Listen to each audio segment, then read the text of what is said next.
আজি HSLCত একেবাৰে 3rd division পোৱাৰ পৰা একেবাৰে ফাৰ্ষ্ট ৰেংক পোৱালৈকে যিবিলাক ছাত্ৰ ছাত্ৰীয়ে উত্তীৰ্ণ হৈছে তোমালোক আটাইকে মোৰ ফালৰ পৰা শুভেচ্ছা জনালোঁ।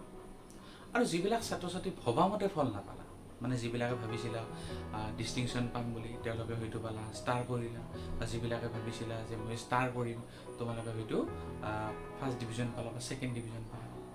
মনত ৰাখিবা, মেট্ৰিকৰ এই ৰিজাল্টটোৱে তোমালোকৰ গোটেই জীৱনটো নিৰ্ণয় কৰিব নোৱাৰে। এনেকুৱা বহু উদাহৰণ আছে যিবিলাকে মেট্ৰিকত বা হায়াৰ ছেকেণ্ডাৰীত 3rd ডিভিজন বা 2nd ডিভিজন পাইছিল, আৰু তেওঁলোকে নিজৰ আত্মবিশ্বাস আৰু নিজৰ মনোবলৰ বলত UPSC আৰু APSCৰ দৰে কিমান টান পৰীক্ষাত উত্তীৰ্ণ হ'বলৈ সক্ষম হৈছিল।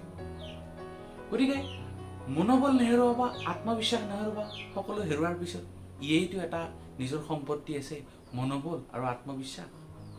কাৰণ তোমালোকে যদি ভাবি চোৱা, তোমালোকে প্ৰথমতে যেতিয়া তোমালোকক অটো লিখিব দিয়া হৈছিল, তোমালোকে অটোৱে লিখিব পৰা নাছিলা।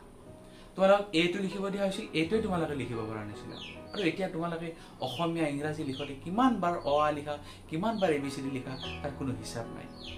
গতিকে নিজৰ আত্মবিশ্বাসটো নেহেৰুৱাবা, কাৰণ আত্মবিশ্বাসটোৱে নিজৰ এতিয়া সম্বল, ইয়ে তোমাৰ একমাত্ৰ অস্ত্ৰ, যাৰ দ্বাৰা তুমি যিকোনো পৰ্যায়লৈ যিকোনো পৰীক্ষাত পাছ কৰাৰ কাৰণে তোমাক কোনেও বাধা দি ৰাখিব নোৱাৰে। গতিকে আত্মবিশ্বাসটো কেতিয়াও নেহেৰুৱা, এইটোৱে তোমাৰ এতিয়া একমাত্ৰ সম্পদ। আজি কিছু ইমোচনেল হৈছে, মনত ৰাখিবা, এই ইমোচনখিনি চকু পানীৰ ৰূপ নিদিবা। এই ইমোচনখিনিক তোমালোকে শক্তিৰ ৰূপ দিয়া, শক্তিৰ। দেখিবা এই শক্তিয়ে তোমাক এনেকুৱা পৰ্যায়লৈ লৈ যাব, তোমাৰ সপোনত কোনেও বাধা দি ৰাখিব নোৱাৰে। তুমি এদিন নহয় এদিন সফল হবাই।